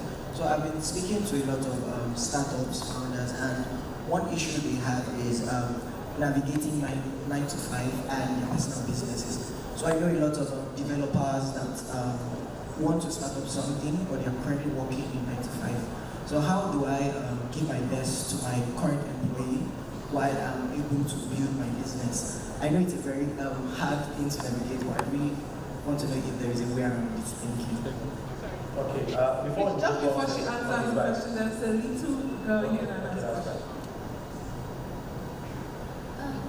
At the end of the day, I will tell my story and why.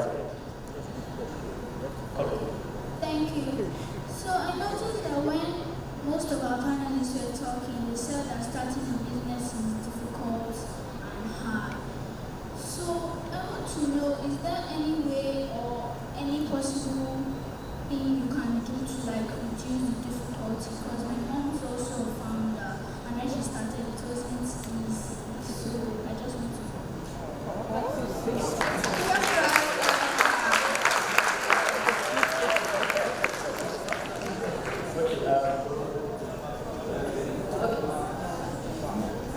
Actually, you take the second.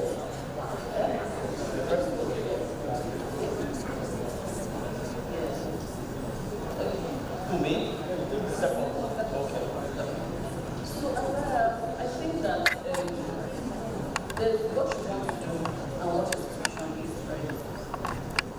The 9 to 5 that you're doing right now is simple on the table. There's a level of loyalty that you have to give your employer. In fact, there's something, let's move into that. Anyways, there's a level of loyalty that you have to give to your employer. Do you know that sometimes when you share, I'm loyal to my employer, and then I share, this is what I'm trying to do, you will also invest. Because you have shown yourself to be someone that is diligent, right? And in your new startup, you need funds, you need people, you need connects. Some people really underestimate the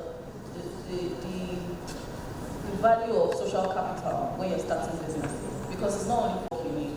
You need people to be able to ease your way into that work, right?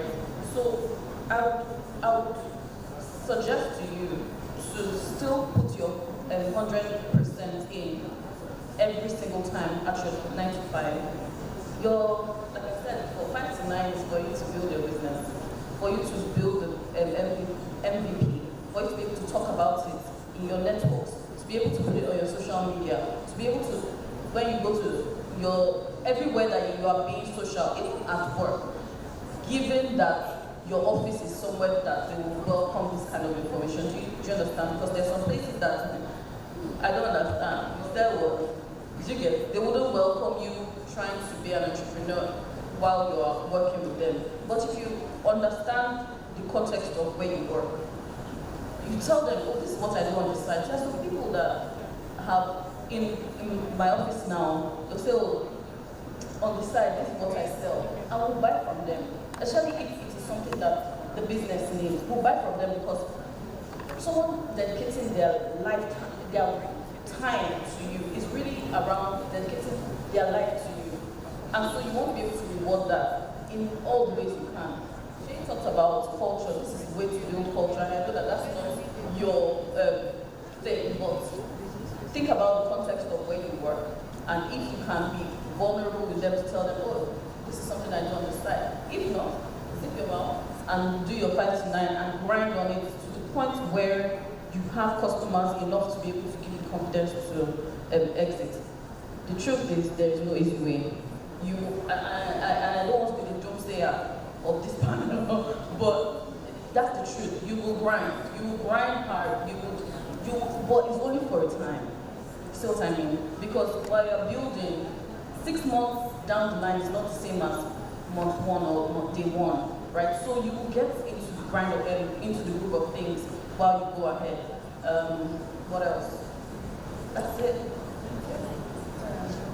So I would like to add that I think it would be very unfair if you, and this is why some business owners are very upset about you having side hustles, because they feel that it takes away from you being able to give your all into the business. But for me, let me speak for myself. Disclaimer for me, I believe that it is very important for an individual to have a multiple streams of income. So you cannot take 5 jobs in different places. The better way to do is to get your money to work for you, which is why you're having something that you're doing on the outside. We even tell our staff there, do side hustle. If the business shuts down today, you are going to start from. But if you have something that you have built, you can fall back on it. However, one thing that is very, very important is that you have to put structure in place. It cannot be a business that requires 100% of your attention while you are there. So it's either you have a partner that is working with you, or you have set up a team that is working with you that you can, that gives you the leverage to do your own thing while you're at your 9 to 5. Then it also means that you don't have 9 to 5. As a matter of fact, you have 24 hours to work. Because it may also mean that early morning before you get to work, you may have to spend time doing your own personal work before you enter the office. You cannot enter your office and I'm checking your laptop and you are doing your own business. That would not be nice. Bearing in mind that you're going to start your own business, and if you see somebody else's seeds that you are sowing, you have to be careful. So it is critical that you put together a team that can manage the business, and when you close from work, you can start from there to say, okay, what are the key decisions that we need to make for tomorrow? You make those key decisions the night before, you call who you need to call and say, okay, you do this, you do that. If there are anything, they send you emails that you can respond to when you need to respond. And whatever meetings you need to set up, ensure that the team that you are putting on the side, they can handle these things without you being there. So structure your team is very, very important. Thank you. Thank you very much. Any answer from the little girl? Yeah, she's going to come in, and then after that we'll take just one question. Okay, so I'll say something. It's a very famous quip. It is, if it is easy, everybody will do it, right? And if everybody is doing it, then it won't be a business for you to do, right? So it's a very difficult answer for me to give, but you know, it's never going to be easy. And that's a good thing for you, right? It's good because you're one of the few people that can do it. The second reason why it's good is because when you meet challenges, it actually shapes you. The reason why any one of us can sit down here and speak today the way we can speak is because we've met challenges, it has been difficult, and we have overcome, right? So I don't wish that it's easy upon you. I wish that it actually gets very, very difficult. But I wish that you overcome every single bit of it and you make all the money you need to make.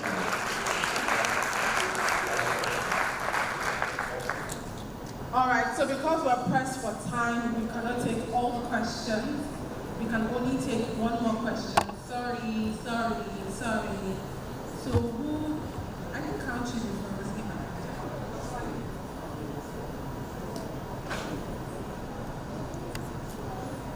So a very big franchise and very big panelists. It has been a very interesting session. So my question, when you talk about collaboration effect in entrepreneurship, you mentioned identifying the people that want to, like before you form a collaboration or a partnership, you should form or consider the risk appetite of the people. Can you speak up? You talk about considering the risk appetite of different people before forming a collaboration or partnership. So can you talk about probably when you have to probably do that? Because I don't know how you could just tell someone's risk appetite by meeting them. You gave a scenario of meeting people that are all about finances and not from it. So how do you consider this thing? That's my question. Who wants to talk? All right, just to mention, I know that some other people have questions and we can't take it now because we're pressed for time. But I don't know if the panelists will be gracious enough after the event, people can walk up to you to ask the questions they want to ask. So if you get the opportunity to meet any of them, beyond taking pictures, please ask the questions you want to ask. All right. Sorry, brother, you may have to come forward and repeat that question. I heard here and there something about collaboration, risk appetite, you know. So if you can kindly just please clarify. Sorry. I think we'll say something about gauging risk appetite before talking about collaboration.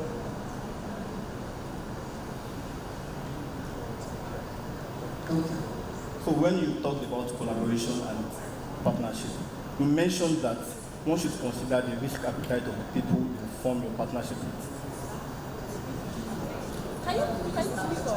You said you should consider the risk appetite of the people you're forming a collaboration with.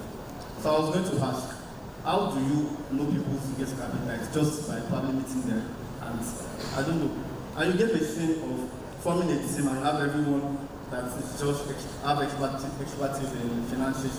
So what should you consider to know the risk appetite? Probably the field of knowledge or so. So that's my question.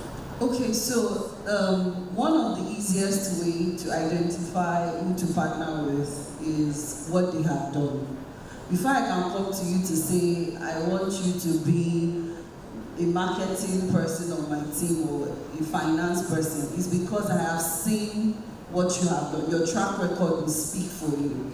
Now, concerning risk appetite, again, you should be able to measure that, you know, based on the things that this person or this company has been able to achieve. However, there are times when you get into some partnerships and they don't work. It's not 100%, right?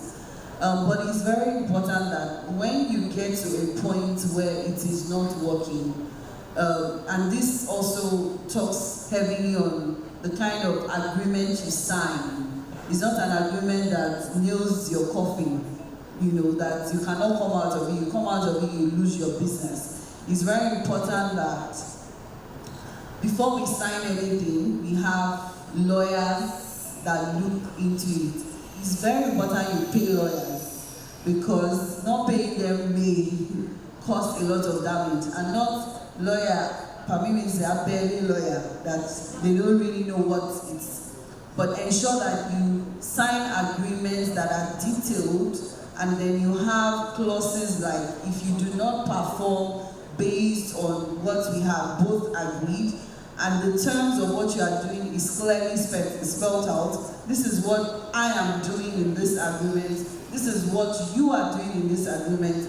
And if anybody is not able to meet up to their part of the agreement, there are terms like, okay, we are going to come discuss it, and if it's not working, you give each other maybe 30 days, or it can be immediate termination. So you put those clauses in place so that it can protect you, it can also protect the other person. So there is really no way to gauge their risk appetite in the future, because life is ever changing, things happen. So, but ensure that you put mitigations around you that protect you in case, you know, they are not able to meet up with their own part of the agreement. Thank you. Thank you very much. Okay, so we're going to take the passing notes from everything from you. But before then, I just want to share. Okay, so within 1 minute, I just want to share something real quick. So in the last 8 years, I've been able to venture into 6 businesses, and I failed in 3 businesses. So the 3 that I've ventured in they are worth millions of dollars today. The first successful business, I started it back in the day. I used to work with Amazon Group. I was the lead IT security guy, and I utilized my Saturday and Sundays very well. And I saw a need gap in the sports betting space. How many of you know Babaicha? So there's the games of pool, there's the games of lotto, and there's the bets. So we built a solution that provides services for those guys. Those guys were using the manual paper system, and fraud was a very major thing for them. So we automated the process, and we sold to a good number of those promoters back in the day, and I made money. Like, I myself and my co-founder, we made good amount of money that was good enough that I had to resign and go focus squarely on this particular business. The next business was now identity fast, doing super interesting stuff. Then now I'm on money guys. So there needs to be that hunger in you to solve problems. Beyond making money, there are a whole lot of problems to solve. Like I mentioned earlier in the health space, even the finance space. You have been hearing like interswitch, fraud thing, Woman Bank, Access Bank, fraud activities. I was at another panel session the other hall, and someone from Alert was talking about how someone created a fake account on Alert, posing as a Jabas. So there needs to be this hunger in you to solve problem. And when you see how much of a solution you are bringing to a particular problem and putting smiles on your face, it's enough to console you and make that thing that looks like a hard work become a happy work. So yeah, final passing thoughts from every single panel. I will just take it from Ayode.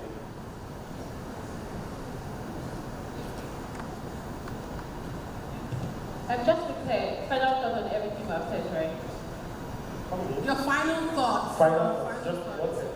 Oh, okay. Okay. Yeah, 1 second. So I'm just saying, do it average, do it tired, do it when you're strong, just do it. Complex sentence. Yeah. 1 second. Sorry. One sentence. What? 1 sentence. You want sentence? A sentence. A sentence. Oh, okay. I thought do it was going to work. Okay, do it once. But, yeah, I think that just do it. When I'm trying, I just remember that I said I'll do these things, right? So just keep doing it. Just keep showing up. Yeah, that's it. Take action. Take action informed by knowledge. Thank you. Think big, start small, grow fast. So mine would be failure is part of success. So don't let anybody make you feel that because you have failed, you are a mess. And one favorite song that just captures it for me is by Aliyah. He said, if at first you don't succeed, then dust yourself off and try again. So Mine will be entrepreneurship is a marathon. Pace yourself. When you find the courage to build fast, fail fast, and fail forward. Don't repeat your mistakes again. stay humble and work very fast. Thank you, everybody. Thank you very much to our panelists. Please, let's jam our hands together for them once again.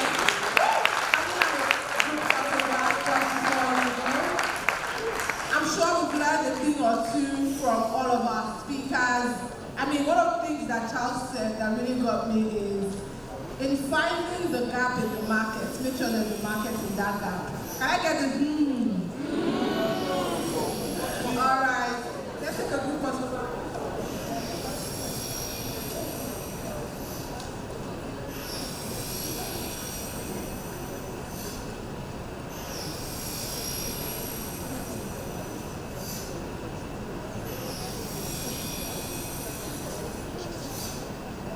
All right, thank you very much. Let's put our hands together for them as they return to their seats.